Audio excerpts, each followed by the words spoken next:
नमस्कार.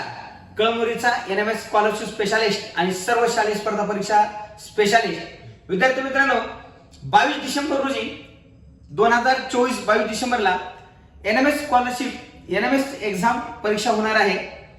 जे विद्यार्थी आता 8वी मध्ये सध्या शिकत आहेत त्यांच्यासाठी आजचा व्हिडिओ अतिशय महत्त्वाचा विद्यार्थी मित्रांनो.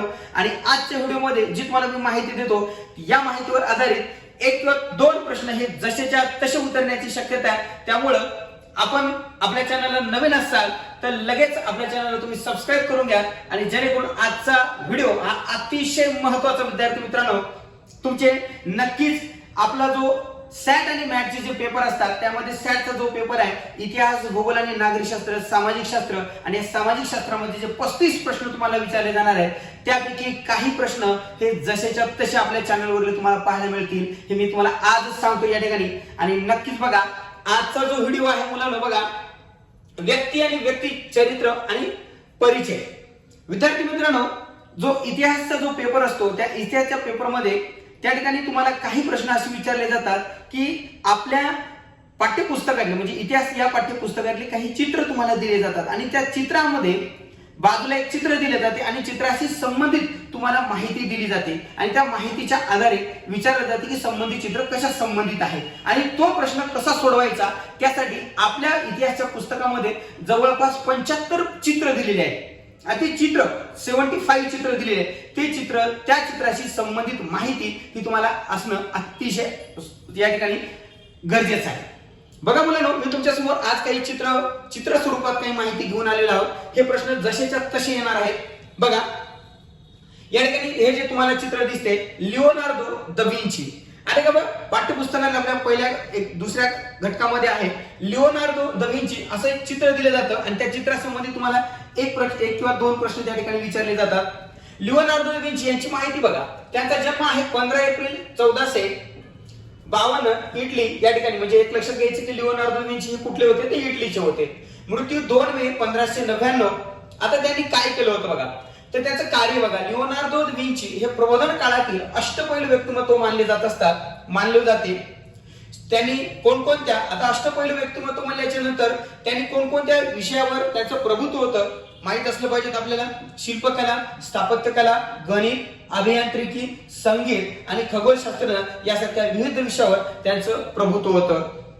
तर इतिहासातली एक महान व्यक्तिमत्व आहे लिओनार्दो द विंची आणि ते एक जगप्रसिद्ध चित्रकार आहे. आपण बघतो मुलांनो इतिहासातील द मोनालिसा आणि द लास्ट सपर हे ज्या जगप्रसिद्ध अजरामर ज्या चित्रकृती झाल्या या चित्रकृतीची निर्मिती ही या ठिकाणी लिओनार्दो द विंची यांनी केलेली आहे. हा एक या ठिकाणी आपल्यासाठी महत्त्वाचे प्रश्न हे या ठिकाणी लक्षात ठेवायचे मुलांनो. नेक्स्ट दुसरा भाग बघा. आता हे जे चित्र तुम्हाला दिसते टिपू सुलतान. आता एक टिपू सुलतान असे या ठिकाणी तुम्हाला चित्र दिलं जातं आणि ते चित्र तुम्हाला दिलं जातं आणि विचारले जातात की सदर बाजूचे चित्र किंवा कशा संबंधित आहे किंवा चित्र कोणाचे आहे. तर आपल्याला माहित असले पाहिजे. मी तुम्हाला सांगितले की आपल्या इतिहासाच्या पुस्तकातले 75 चित्र आहेत हे तुम्ही जसेच्या तसे लक्षात ठेवा. त्या ठिकाणी नक्की तुम्हाला त्याचा फायदा होणार आहे. टिपू सुलतानचा जन्म 20 नोव्हेंबर 1750 रोजी झालेला आहे तर मृत्यू 1799 रोजी. त्याच्या वडिलांचं नाव हैदर अली होते, धर्म इस्लाम. आणि हैदर अलीच्या मृत्यूनंतर त्याचा जो मुलगा होता तो टिपू सुलतान हा मैसूरच्या सत्तेवर आला होता. म्हणजे हैदर अलीच्या मृत्यूनंतर त्यांचा जो मुलगा आहे तो म्हणजे टिपू सुलतान हा मैसूरच्या सत्तेवर आला होता. म्हणजे मैसूरच्या त्या ठिकाणी. ठीक आहे. आता यानंतर इसवी सन 1799 मध्ये टिपू सुलतानचा मृत्यू झाला. तो श्रीरंगपट्टम येथे झालेल्या युद्धामध्ये टिपू सुलतान त्या ठिकाणी मरण पावलेला आहे. हे या संबंधी आपल्या पुस्तकाशी संबंधित. आणि मुलांना एक लक्षात घ्या इतिहासामध्ये तुम्हाला जे सामाजिक शास्त्रामध्ये जे 35 प्रश्न जे आहेत त्यामध्ये इतिहास 15 मार्काला लक्षात घ्या, नागरिकशास्त्र 5 मार्काला असते आणि भूगोल आहे जवळपास 15 मार्काला. म्हणजे 15 या ठिकाणी 15 आणि 15 30 आणि 5 नागरिकशास्त्र. यामध्ये पैकीच्या पैकी मार्क पडण्याची संधी तुम्हाला आहे. मुलांनो आपले जे पाठ्यपुस्तक आहे जो आपला क्रमिक पाठ्यपुस्तक आहे ते पुस्तक तुम्ही व्यवस्थित बघितलं आणि आपल्या चॅनलला तुम्ही 22 डिसेंबर पर्यंत आपल्या चॅनलवर सुद्धा अतिशय महत्त्वाची माहिती तुम्हाला येणार आहे. म्हणून तुम्हाला वारंवार सांगतो की आपल्या चॅनल सबस्क्राईब करून ठेवा. तुम्हाला नवीन व्हिडिओ आणि नवीन माहिती आपल्या चॅनलवर नक्की तुम्हाला पाहायला मिळेल.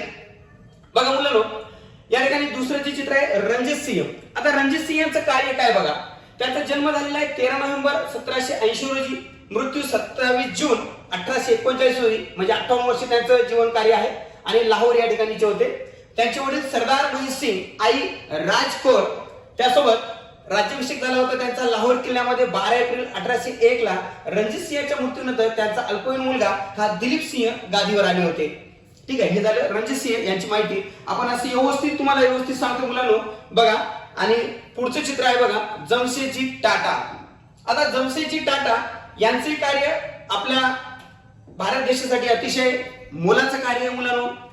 बघा, 3 मार्च 1839 रोजी नवसारी गुजरात या ठिकाणी जमशेदजी टाटा यांचा जन्म झालेला आहे. 1907 साली जमशेदजी टाटा यांनी जमशेदपूर येथे टाटा आयर्न अँड स्टील कंपनीचा पोलाद निर्मितीचा कारखाना स्थापना केलेली आहे. तर बघा मुलांनो, अशा पद्धतीचे व्यक्तिचरित्र आणि त्यांचा परिचय म्हणजे चित्र आणि व्यक्ती परिचय या संबंधित प्रश्न हे हमखास परीक्षेला येणार आहेत. आणि आपण जे सांगतोय त्या पद्धतीचे प्रश्न हे जसेच्या तसे येण्याची संधी आहे. त्यामुळं आपण आपल्या चॅनलला सबस्क्राईब करा आणि वेळोवेळी आमच्या संपर्कात राहा. आणि जर काही अडचण असेल तर डिस्क्रिप्शन मध्ये आपला नंबर आणि सर्व कॉन्टॅक्ट नंबर दिलेले आहेत, तर नक्की कॉल करा, मेसेज करत चला. धन्यवाद.